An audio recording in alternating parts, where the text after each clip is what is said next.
Alright, a quick Mustang Quick Tip for y'all.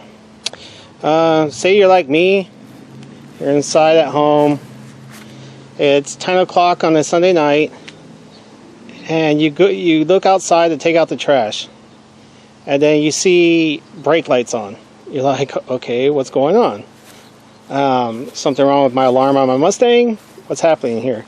So basically, I was there minding my own business. I come out, take the trash, like I said, and I find that the brake lights are on, all three of them. Something similar to this, except the third brake light would be on too. Like, all right, this is really strange.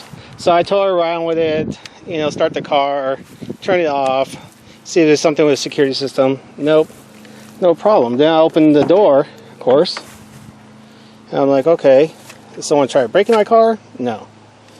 And then I find on the floor here all these little pieces, and I'm like, okay, so now there's a little bit of a mystery. I'm like, whoa, something broke. I haven't driven this car in 2 days. It's been sitting here.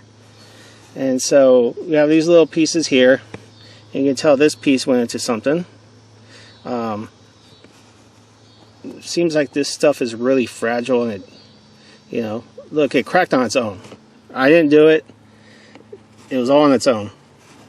So do some investigating. I was like, okay, let me mess around with the brake pedal, see if it makes any difference with the light. It does not.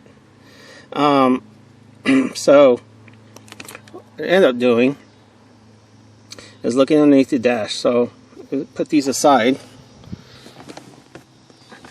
just in case Ford wants them one of these days. So I'm going to take you underneath the dash. I'm going to do my best to reach under here, so I apologize for the shakiness. Alright, so we see here, here's your brake switch, the blue thing here, right? So in between here, where the pedal meets the switch, if I can depress this a little bit, let me see if I can get in there. I want to be able to show y'all what's happening there, but let me grab this flashlight that I pre-staged. Any better?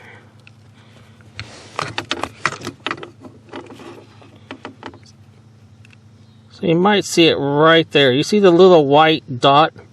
That's from the sensor, and that's what it releases. Now it's hitting the metal piece on the pedal, and of course now you see a little plastic snap in there. That's where that little rubber piece came from, and that's what caused all the headache. So, you know, I was in a panic situation. I was like, well, shoot, you know, do I pull a fuse? Do I pull the battery? I don't want my brake light on all night, just automatically. So what I did is keep in mind that gap where that little sensor goes. And this is what I did for overnight. All I did simply was, so I got a business card, and I folded the business card just like so, and I shoved this business card up in there between the pedal and the sensor, and that's all the gap it needed to turn off the brake light. That was it. So today's the next day, and I'm putting this out there just in case you have an emergency and you got to, you know, run to the auto parts store before it closes, and you got to use your car tomorrow or something to go to work. So right off the shelf, I found these O'Reilly's, and unfortunately they're dormant parts, but at this point I think anything's better than that Ford part they stuck in there. So this is a dormant, and here's the part number 74015. I bought these just in case, and I'll take them out. These didn't work, unfortunately for me. Oh, let me chase that one. Alright, back at it. So this one is a hard plastic piece. That didn't work at all. And the other one that comes with is a rubber piece. And that one too did not work.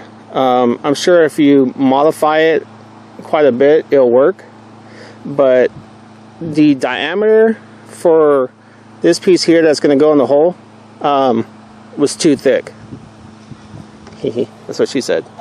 Anyway, so what else I bought was this Honda Dorman part. Here's the part number. 963514D. So these are all off the shelf. This one unfortunately was $8 and I wasted money. I'll keep them just in case something else comes up and I can use it. But this one was only $3 and it came with 2. And this is what I already stuck in there. So let me get this out without losing it. There we go. So basically it's just a little plastic clip. This is full plastic. The smooth end, this smooth end is going to go against the sensor, and this goes into the hole.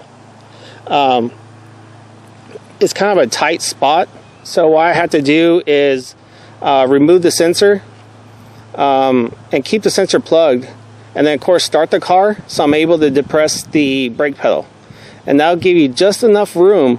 You can use, you know, some needle nose, or if your fingers are small enough, you can put it in there and snap it in. And so far it's held in place. I don't know if this is going to be a permanent fix. You know, I don't even think Ford has a permanent fix for this, which is ridiculous. But this is solid plastic. I don't think this is going to, you know, it might break over time. I don't know. So do as you will with it. But this is fixed mine. This little simple part. I guess it would be $1.50 if they sold it in one, but $3. And this works. So I'm gonna keep this in the glove box just in case if it does happen again, like this thing snaps off. I doubt it will. It's a pretty snug fit, really tight. And so that was my fix. Hope that helps out somebody. Thanks for watching.